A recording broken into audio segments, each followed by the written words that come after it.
Hello，大家好，我係 Jerry。咁今日咧就會做呢個蒸魚豉油。咁蒸魚豉油咧，平時啦我就會喺超市嗰度買嘅。不過久唔久咧出現一個問題咧，就係啦，當你要用嘅時候啦，就發現冇咗啲蒸魚豉油喎。咁你直接用生抽啦，啲味道啦又唔及啲蒸魚豉油嘅。咁今日啦就做一個簡單嘅蒸魚豉油俾大家。咁呢度啦就係今日會用到嘅調味料：高湯、糖、雞粉、魚露、生抽、美極、紹興酒、麻油，仲有味精。湯啦我就用嗰啲香港呢啲小雲生清雞湯嘅。如果冇嘅話啦，大家可以直接用水都 OK 嘅，不過如果你用雞湯啦，個味啦就肯定好啲。雞湯我呢度落100毫升，咁大家如果想做多啲啦，你將我用嘅量啦乘翻2佢啦去做就得噶啦。然後豉油120毫升，多咗少少少咗少少冇所謂啊，記住啊，你哋自己調翻啱嘅味得噶啦，唔好咁執着，千祈唔好咁執着。我發現好多人好執着，我話幾多克就要落到準晒咁樣。魚露15毫升。美極豉油15毫升，呢度豉油先放一邊。依家到調味料，香港啦啲蒸魚豉油啦都係偏甜嘅，啲人都係中意食甜多嘅，所以啦糖就用15克，味精啦我就落10克，雞粉10克，2茶匙，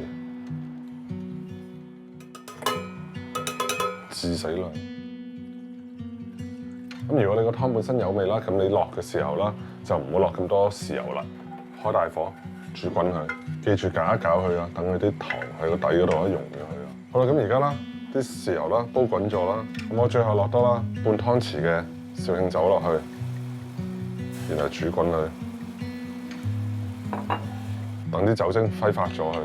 咁最後啦，再落翻1茶匙度嘅麻油落去，咁呢個蒸魚豉油啦就搞掂啦。做完之後啦，你試一試，好似我而家覺得個湯好似鹹咗少少嘅。我就可以加翻2湯匙嘅水落去咯，然後再煮滾佢咯。咁加落去之後咧，記得啦，大火煮滾佢，滾一下啦，就完成噶啦。你如果屋企大量做啦，你可以攞啲薑啊同埋嗰啲芫茜嗰啲味啊揼埋落去煮啊，都 OK 嘅。嗱，咁呢個蒸魚豉油啦就完成啦。蒸魚豉油完成。呢個蒸魚豉油啦，就係咁做噶啦。咁如果大家平時唔想喺出邊超級市場買啲蒸魚豉油啦，就可以試下呢個方法啦，去做呢個蒸魚豉油嘅。咁而家啦，下一步啦，就再做多一個葱油。咁我建議啦，大家如果經常煮飯啦，就一次過啦做多啲，咁你就唔使成日麻煩。好啦，咁而家個鑊燒熱咗，咁我就倒啲油落去。咁我呢度用嘅係粟米啊，開細火，加啲薑啊、葱啊嗰啲落去，慢慢熬佢。如果太大火啦，你呢啲有水分啦，就會爆上嚟，不停咁喐下佢咯。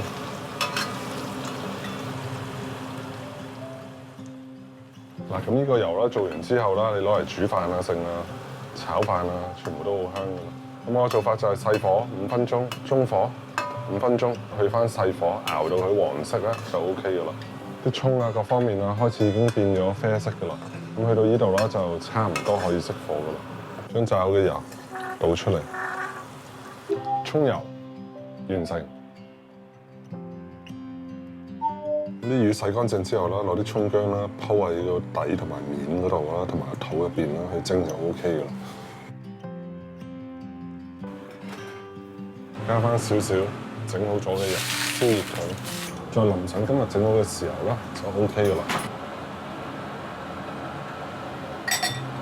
咁呢個蒸魚啦就做好啦。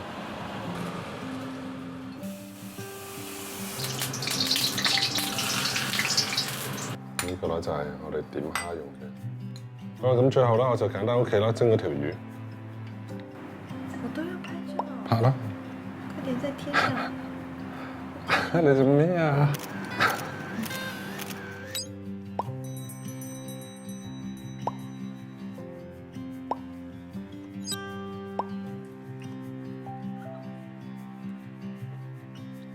好啦，今次 video 差唔多啦，希望大家中意呢個蒸魚豉油，俾個 like 我，下期見。